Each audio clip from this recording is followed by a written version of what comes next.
Hello students, I am Hardik Sheta from Saraswat International Academy, Vapi. आज हम standard 9 subject science chapter number 4 atoms में exercises का solution start करेंगे। तो यहाँ पे मैंने कुछ टेक्निकल क्वेश्चंस लिए हैं जो कि आज हमें सॉल्व करने हैं, ठीक है। और जो थियोरेटिकल क्वेश्चंस हैं उनका डिस्कशन ऑलरेडी हमारा हो चुका है, तो आप अपने हिसाब से लिख सकते हो, ठीक है। और अगर उसमें भी कहीं पे डाउट है तो कांटेक्ट कर सकते हो। क्वेश्चन नंबर 10 से स्टार्ट करते हैं। If bromine atom is available in the form of से 2 आइसोटॉप्स ब्रोमीन 3579 जिसका परसेंटेज दिया हुआ है 49.7% एंड ब्रोमीन 3581 जिसका परसेंटेज दिया हुआ है 50.3%। Calculate the average atomic mass of bromine atom. Bromine atom का एवरेज एटॉमिक मास कैलकुलेट करो। ओके, तो क्वेश्चन नंबर 10 का सॉल्यूशन यहाँ पे है। करना क्या है, हमें एवरेज मास काउंट करना है। एवरेज मास काउंट करने के लिए क्या करोगे, बस आपको क्या करना है, mass equal to average mass equal to जो 79 वाला है उसका मास ले लो और 81 वाला है उसका मास ले लो, बट विथ परसेंटेज। आपको परसेंटेज के साथ जाना है।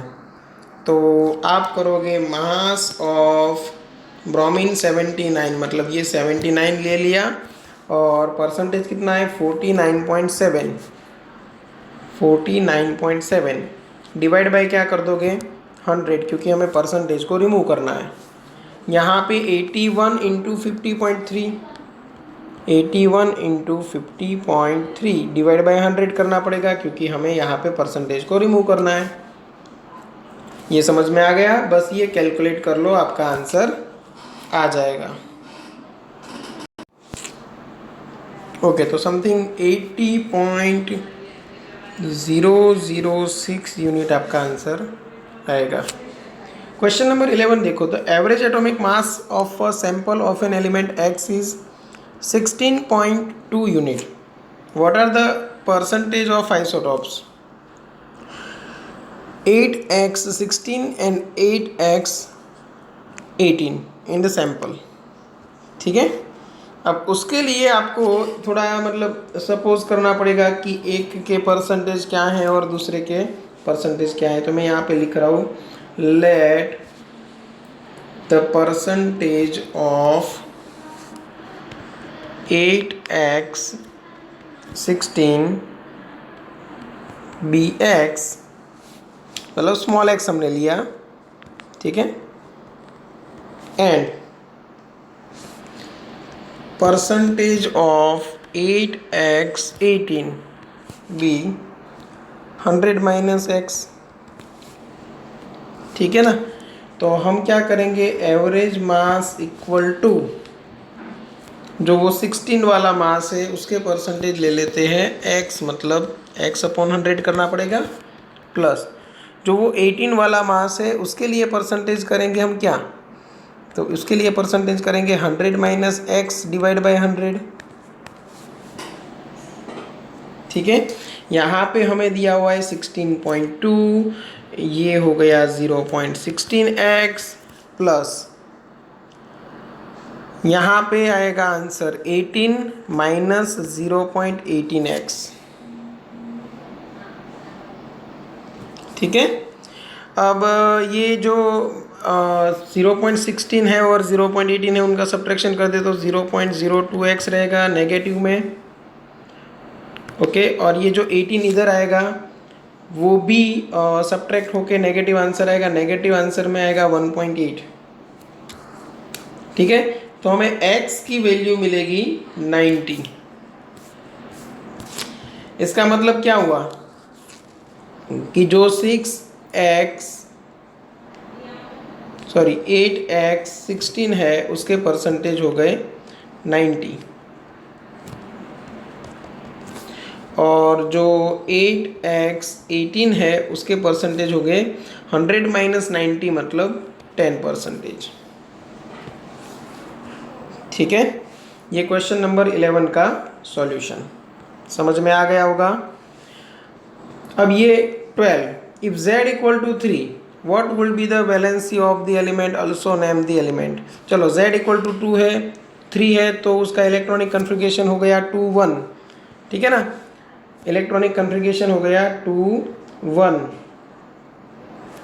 तो वैलेंसी क्या रहेगी 1, और ये जो एलिमेंट है उसका नाम क्या रहेगा लिथियम।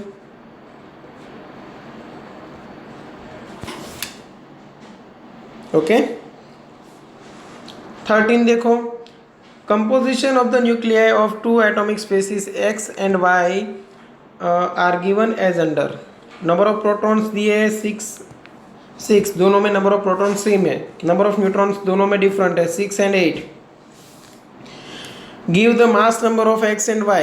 चलो मास नंबर ऑफ x क्या मिलेगा 6 plus 6 protons plus neutrons 12, mass number of y 6 plus 8 14, और उन what is the relation between the two species, relation क्या है सोचो, तो नंबर ऑफ प्रोटॉन मतलब atomic number same, atomic mass दोनों का डिफरेंट, तो ये एक दूसरे के आइसोटॉप्स है, ठीक है ना, ये दोनों एक दूसरे के आइसोटॉप्स है।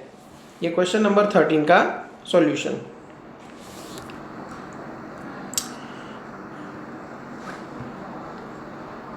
ओके 13 के बाद जो 14 वाला क्वेश्चन है वो ट्रू और फॉल्स है, ठीक है, वो आपको टेक्स्ट बुक में ही मिल जाएगा या तो मेरे वीडियो लेक्चर में ही मिल जाएगा कहीं ना कहीं पे, तो ये 14 आपसे हो जाएगा। क्वेश्चन नंबर जो 15 ये सब है वो भी इजीली हो जाएंगे, ठीक है, क्योंकि वो भी एक MCQ ही है, रदरफोर्ड्स अल्फा पार्टिकल वाला, तो उसमें आंसर आएगा एटॉमिक न्यूक्लियस, ठीक है, क्योंकि उसी की हेल्प से एटॉमिक न्यूक्लियस डिस्कवर हुए थे। Okay question number 16, isotopes of an element have. चलो isotopes of an element have क्या होगा, the different number of neutrons, तो आंसर आएगा C। Number of valence electrons in chlorine minus ion.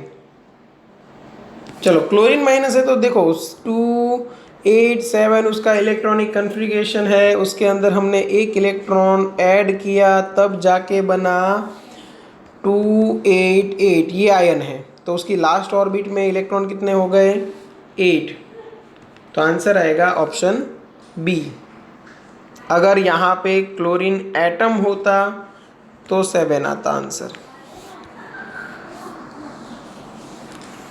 Okay देखो ये 14 15 इधर आ गए, गलती से उल्टा फुल्टा हो गया है, तो ये ट्रू और फॉल्स आप देख सकते हो। 14 में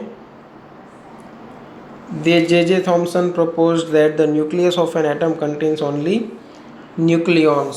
चलो first false, a neutron is formed by an electron and proton combining together, therefore it is neutral। Wrong, electron और प्रोटॉन कंबाइन होकर न्यूट्रॉन नहीं बनता। The mass of an electron is about 1 divide by 2000 times that of proton, ये right. An isotope of iodine is used for making tincture iodine, okay, which is used as a medicine, false.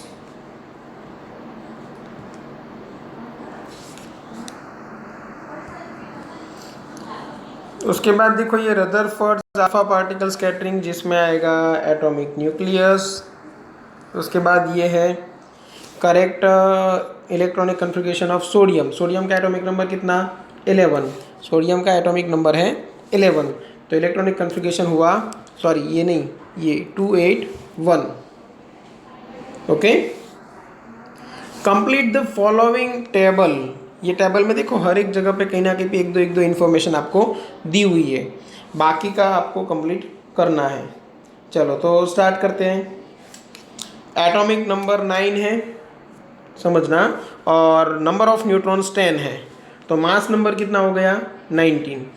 तो यहाँ पे solution में यहाँ पे आप लिखोगे 19। Okay number of protons कितने होंगे, एटॉमिक नंबर जितने मतलब 9, नंबर ऑफ इलेक्ट्रॉन 9, और ये जो सब्सटेंस है उसका नाम क्या रहेगा, फ्लोरीन।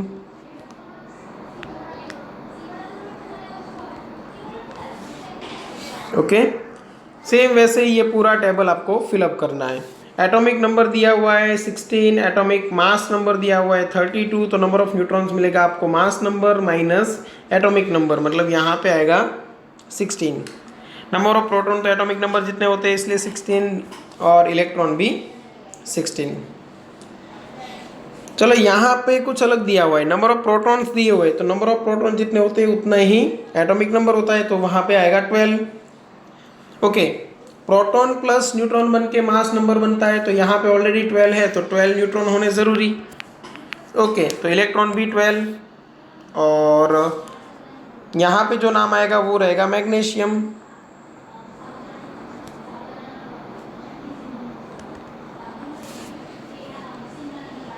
ओके, मास नंबर आपको दिया हुआ है 2 और नंबर ऑफ प्रोटॉन है 1, तो नंबर ऑफ प्रोटॉन जितना ही एटॉमिक नंबर आएगा 1, तो नंबर ऑफ न्यूट्रॉन हो गया 1,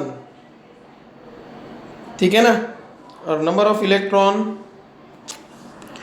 इलेक्ट्रॉन भी 1। ओके, तो ये एक्चुअली बना क्या, 1H2 हाइड्रोजन का आइसोटॉप है जिसको हम बोलते हैं ड्यूटेरियम, तो यहाँ पे आंसर आएगा deuterium. Okay, number of mass number आपको दिया है 1 और नंबर ऑफ न्यूट्रॉन है 0 और नंबर ऑफ प्रोटॉन है 1, तो यहाँ पे एटॉमिक नंबर आएगा 1।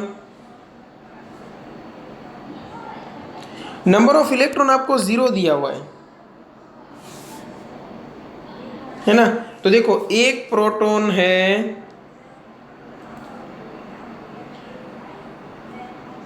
मास नंबर 1 हुआ, एटॉमिक नंबर 1 हुआ, और ये बाकी का अगर आपको 0 दे रखा है तो ये हाइड्रोजन नहीं हो सकता, ये सिर्फ प्रोटॉन है, या तो आपको हाइड्रोजन आयन बोलना पड़ेगा, ठीक है, जो कि इंडिपेंडेंटली एग्जिस्ट नहीं करता, पर फिर भी यहाँ पे हम लिख देते हैं हाइड्रोजन आयन।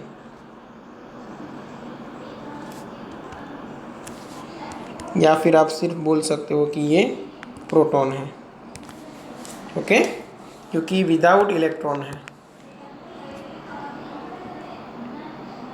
चलो यहाँ तक समझ में आ गया। ओके, और अगर यहाँ पे नंबर ऑफ इलेक्ट्रॉन 1 है तो फिर आंसर आ सकता था आपका प्रोटियम, 1H1 मतलब हाइड्रोजन का जो फर्स्ट आइसोटॉप है, सेकंड जो है वो ड्यूटेरियम, और थर्ड जो है वो ट्रिशियम, ठीक है। चलो, तो यहाँ तक रखते हैं, यहाँ पे आपका एक्सरसाइज का सॉल्यूशन फिनिश हुआ, और प्रैक्टिस करते रहना, अगर कहीं पे डाउट है तो एनी टाइम कांटेक्ट कर सकते हो, ओके। चलो यहाँ तक रखते हैं, थैंक यू।